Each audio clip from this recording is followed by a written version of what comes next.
After that, I'm going to publish this book on the counter-revolution of 1858. This relates to my stay in British Columbia last year, and it deals a lot with Native American history. That is to say, the Cayuse, the Palouse, the Walla Walla. It deals with the fearsome Northern Indians, as they were called, who would sail in on huge boats, 80 warriors per boat, and plunder and pillage what is now Seattle in the 1850s, for example. It's a complicated story because it not only involves the Euro-Americans, it involves up until, 1848, the Mexicans in California, the Russian River in Northern California, still holding that name, suggests the projections of Russia from Northern California up to Alaska, which it controls in 1867. Then, of course, there are the British and what is now British Columbia. Folks should reflect on the fact that the founding father of British Columbia was a man of African descent. Speaking of Sir James Douglas, just as I talk about in my book on Haiti, the major British representative in Haiti in the 1820s was a man of African descent, Charles Mackenzie. And obviously the U.S. patriots should wonder how and why it was the so-called Revolutionary Republic could not imagine a man of African descent playing such a prominent role in their republic, their so-called Revolutionary Republic during the same time. And this is also a critique of settler colonialism, because what happens fundamentally is that the Hudson Bay Company, which intriguingly just went out of business a year or so ago, bought up by a Chinese billionaire, that it disdained settlers because it complicated its business model of trade in furs and timber with the indigenous. But it was forced into that practice because of the flood of Euro-Americans from across the border in what is now the state of Washington. And another part of the story is the fact that in 1858, the Black community of San Francisco moves en masse to British Columbia, attracted by Sir James Douglas.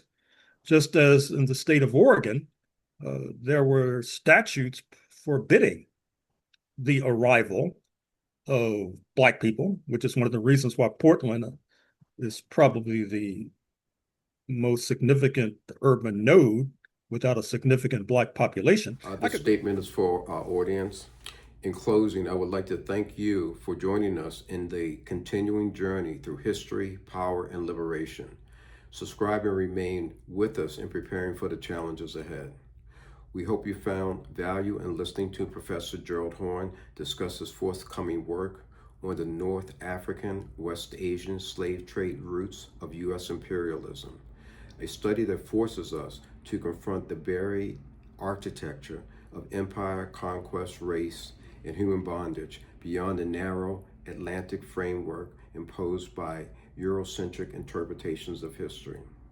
The colonized mind is sustained by historical amnesia.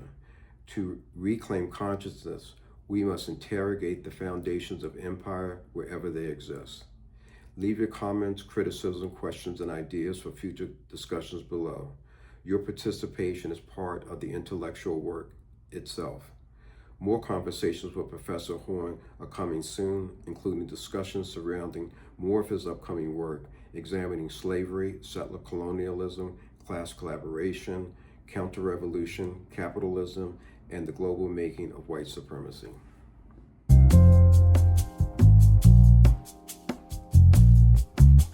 The concrete wears the stories of the feet that never rested.